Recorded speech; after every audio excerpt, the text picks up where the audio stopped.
Chapter 4.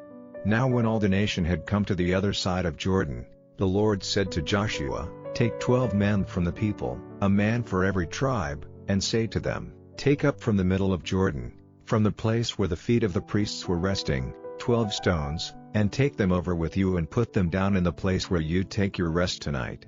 So Joshua sent for the 12 men, whom he had ready, one man out of every tribe of the children of Israel, and he said to them, "Go over before the ark of the Lord your God into the middle of Jordan, and let every one of you take up a stone on his back, one for every tribe of the children of Israel, so that this may be a sign among you, when your children say to you in time to come, What is the reason for these stones? Then you will say to them, Because the waters of Jordan were cut off before the ark of the Lord's agreement, when it went over Jordan the waters of Jordan were cut off, and these stones will be a sign for the children of Israel, keeping it in their memory forever." So the children of Israel did as Joshua gave them orders, and took 12 stones from the middle of Jordan, as the Lord had said to Joshua, one for every tribe of the children of Israel. These they took across with them to their night's resting place and put them down there. And Joshua put up 12 stones in the middle of Jordan, where the feet of the priests who took up the ark of the agreement had been placed, and there they are to this day. For the priests who took up the ark kept there in the middle of Jordan till all the orders given to Joshua by Moses from the Lord had been done. Then the people went over quickly. And when all the people had come to the other side, the ark of the Lord went over, and the priests, before the eyes of the people. And the children of Reuben and the children of Gad and the half-tribe of Manasseh went over armed before the children of Israel as Moses had said to them. About 40,000 armed for war went over before the Lord to the fight, to the lowlands of Jericho. That day the Lord made Joshua great in the eyes of all Israel, and all the days of his life they went in fear of him, as they had gone in fear of Moses. Then the Lord said to Joshua, "Give orders to the priests who take up the ark of witness, to come up out of Jordan." So Joshua gave orders to the priests, saying, "Come up now out of Jordan." And when the priests who took up the ark of the Lord's agreement came up out of Jordan and their feet came out onto dry land, the waters of Jordan went back to their place, overflowing its edges as before. So on the 10th day of the first month the people came up out of Jordan, and put up their tents in Gilgal, on the east side of Jericho.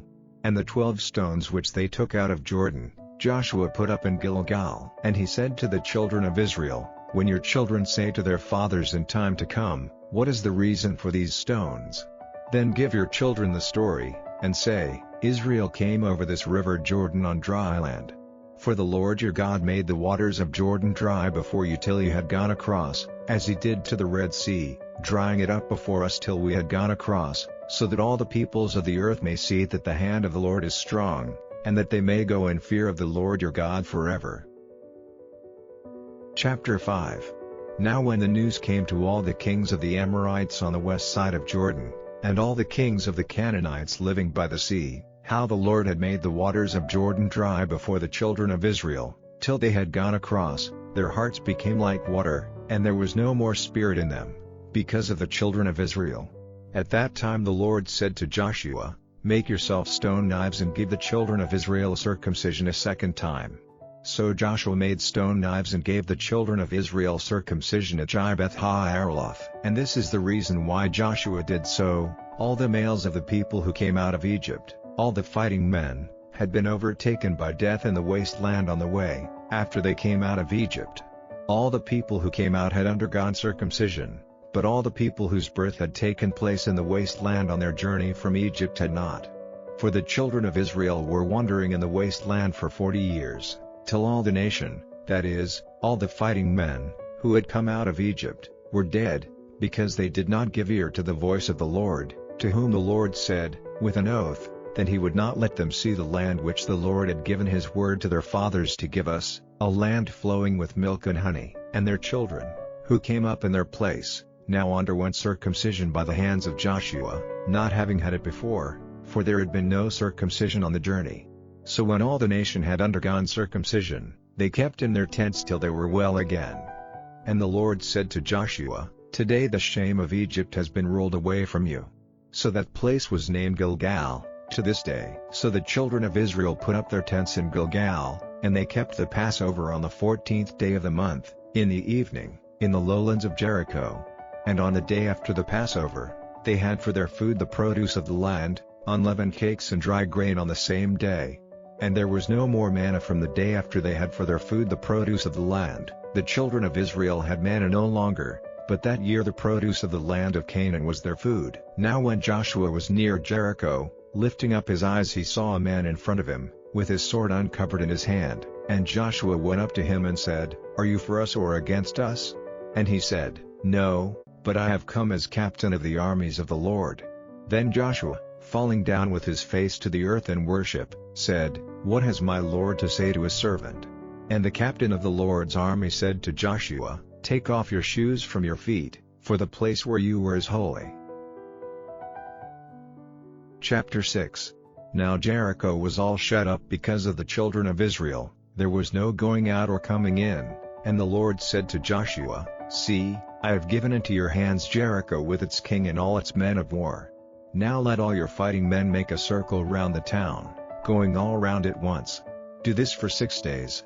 And let 7 priests go before the ark with 7 loud-sounding horns in their hands. On the 7th day you are to go round the town 7 times, the priests blowing their horns. And at the sound of a long note on the horns, let all the people give a loud cry, and the wall of the town will come down flat, and all the people are to go straight forward."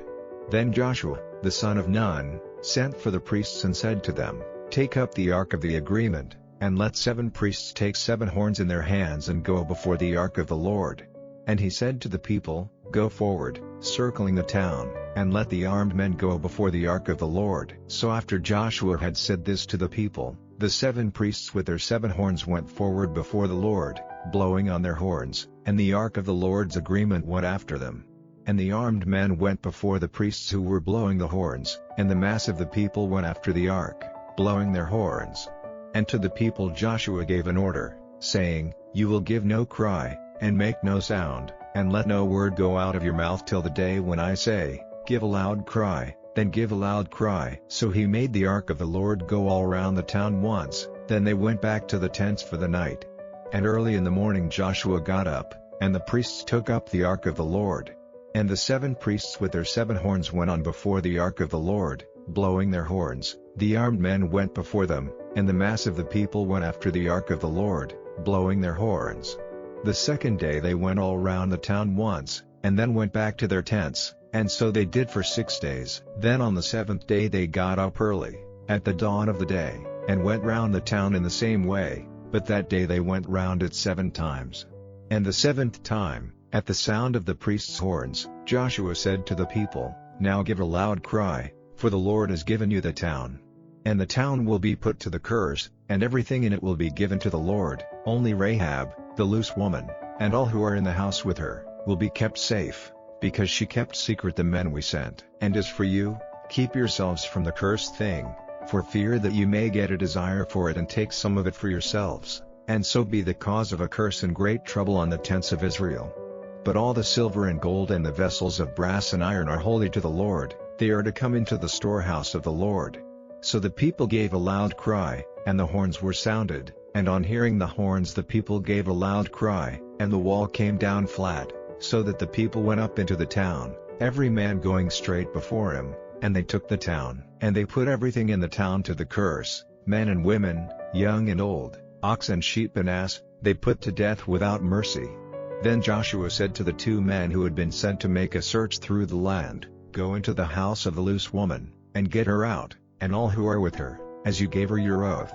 So the searchers went in and got out Rahab and her father and mother and her brothers and all she had, and they got out all her family, and they took them outside the tents of Israel. Then, after burning up the town and everything in it, they put the silver and gold and the vessels of brass and iron into the storehouse of the Lord's house. But Joshua kept Rahab, the loose woman, and her father's family and all she had, from death, and so she got a living place among the children of Israel to this day, because she kept safe the men whom Joshua had sent to make a search through the land. Then Joshua gave the people orders with an oath, saying, "Let that man be cursed before the Lord who puts his hand to the building up of this town. With the loss of his first son will he put the first stone of it in place, and with the loss of his youngest son he will put up its stores."